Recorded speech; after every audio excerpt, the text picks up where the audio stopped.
किसी की बीवी से अगर आप शारीरिक संबंध उसकी मर्जी से बनाते हो तो ये कोई क्राइम नहीं है। अब इंडिया में, यूके में तो पहले से ही नहीं था, लड़की और लड़का सभी समान है। तो रिसेंटली एक जजमेंट आया है जिसके बारे में इस वीडियो में बात करने वाले हैं।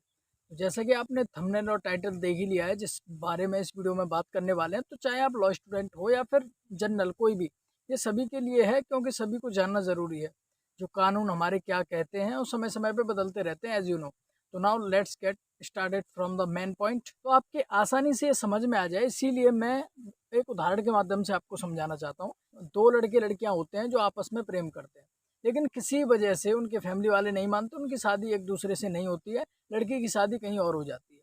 तो लड़की की शादी कहीं और हो जाती है, फिर भी उनका प्रेम कम नहीं होता है। वो शादी के बाद भी जो है शारीरिक संबंध बनाना कंटिन्यू रखते हैं, यानी कि शारीरिक संबंध शादी के बाद भी बनाते हैं वो, जिसका लड़की के हस्बैंड को चल जाता है पता। तो लड़की के हस्बैंड को जैसे ही पता चल जाता है, अगर लड़की की मर्जी के बिना अगर ऐसा कोई करता है तो as you know rape charges लगते हैं उस लड़के पे। अगर लड़की की मर्जी से ही, लेकिन कंसेंट से ही कर रहा था ना, वो शारीरिक संबंध जो बना रहा था उसकी मर्जी से ही बना रहा था, लड़की कंसेंट से, तो इस ऑफेंस को, इस क्राइम को हम बोलते हैं एडल्ट्री, जो कि आईपीसी के सेक्शन नंबर 497 में दिया गया है। तो ये जो एडल्ट्री के केसेस हैं ये यूके में इनको कोई भी ऑफेंस या क्राइम नहीं माना जाता, लेकिन आईपीसी का एज यू नो कि जब यूके में नहीं माना जाता तो 1860 का आईपीसी है, तो उसमें ये एडल्ट्री का सिस्टम कहाँ से बन गया। तो आपको बता दूं, इंडियंस ने ये अपील की थी कि एडल्ट्री को as an offence, as an crime यहाँ पे होना चाहिए इंडिया में, तो इसीलिए ये सेक्शन डाला गया था आईपीसी में, वरना नहीं था ये स्टार्टिंग में।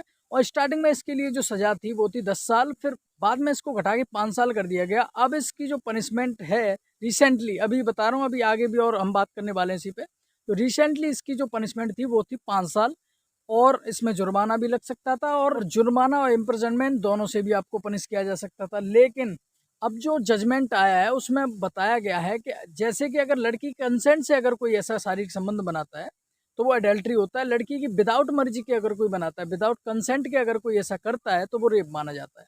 जिससे कि अगर लड़की को देखा जाए तो वो एज एन वस्तु यानी कि थिंग्स के रूप में बंदा जो है यूज़ करता है, क्योंकि शादी नहीं होती है तो वो उसकी डैडी की प्रॉपर्टी होती है, उसके पेरेंट्स की प्रॉपर्टी होती है, और शादी जब हो जाती है तो वो उसके हस्बैंड की प्रॉपर्टी बन जाती है। तो यानी कि लड़की को माना जाए तो वो एक वस्तु हो जाती है। लेकिन अब मॉडर्न इंडिया की बात होती है तो यहाँ पे कहते हैं कि लड़की और लड़का सभी समान है, लड़की और लड़का सभी समान है। तो जब सभी समान है तो लड़की की चाहे मर्जी से ऐसा कर रहा है चाहे मर्जी से नहीं कर रहा, फिर भी क्राइम क्यों है? अगर विदाउट कंसेंट के अगर कोई करता है तो वो रेप है, लेकिन लड़की की कंसेंट से भी अगर करता है वो भी क्राइम है इंडिया में। तो इंडिया में अगर इसकी बात की जाए तो इक्वलिटी की जो बात करता है हमारा संविधान, उसका तो वायलेशन हो रहा है इसके अकॉर्डिंग। अगर आप देखोगे तो चाहे तो कंसेंट ले लो या कंसेंट ना लो, अगर शारीरिक संबंध बनाओगे तो वो गलत ही होगा आपके लिए। तो इससे देखा जाए तो इक्वलिटी ऑफ लॉ, जो कि मैन और वुमेन के लिए दोनों सेम होना चाहिए, जो कि नहीं है यहाँ पे, तो उसका वायलेशन हो रहा है तो इसको रिपील किया जाना चाहिए। तो आर्टिकल 14 भी ये कहता है जो संविधान के अगेंस्ट में जाएगा उसको रिपील कर दिया जाएगा। तो सेम यही जजमेंट आया कि ये जो है हमारे संविधान के आर्टिकल 14 का वायलेशन कर रहा है, जो मैन और वुमेन के बीच में इक्वलिटी होनी चाहिए उससे ये वायलेट कर रहा है। तो इसके आधार पे जो आईपीसी में सेक्शन 497 है एडल्ट्री के लिए, वो अब रिपील्ड कर दिया गया है। लेकिन अगर आपको ये तो समझ में आ गया कि अब ये हटा दिया गया है, यानी कि अब कोई क्राइम नहीं है। किसी की बीवी से अगर आप शारीरिक संबंध उसकी मर्जी से बनाते हो तो ये कोई क्राइम नहीं है अब इंडिया में। यूके में तो पहले से ही नहीं था, अब इंडिया में भी नहीं है। लेकिन क्या अगर ऐसा होता है तो हस्बैंड क्या करे? मतलब ऐसे तो सिस्टम खराब हो जाएगा ना। किसी की बीवी से अगर कोई दूसरा अगर कोई शारीरिक संबंध बनाता है तो हस्बैंड क्या करे? तो हस्बैंड ही नहीं बल्कि वाइफ, ये दोनों पे लागू होता है। चाहे तो किसी का हस्बैंड एडल्ट्री में हो या फिर किसी की वाइफ एडल्ट्री में हो, तो हस्बैंड या उसकी वाइफ इस आधार पे डाइवोर्स ले सकते हैं according to Hindu law. Hindu law में अगर सेक्शन 13 की बात की जाए तो उसमें ये ग्राउंड दिया गया, वो रिपील नहीं किया है। एडल्ट्री के बेस पे आप डाइवोर्स तो ले सकते हो, लेकिन वो क्राइम नहीं है। जैसा कि जजमेंट से पहले आप जो है उसको 5 साल की जेल करवा सकते थे, जुर्माना भी लग सकता था, या फिर दोनों से पनिशमेंट हो सकता था वो।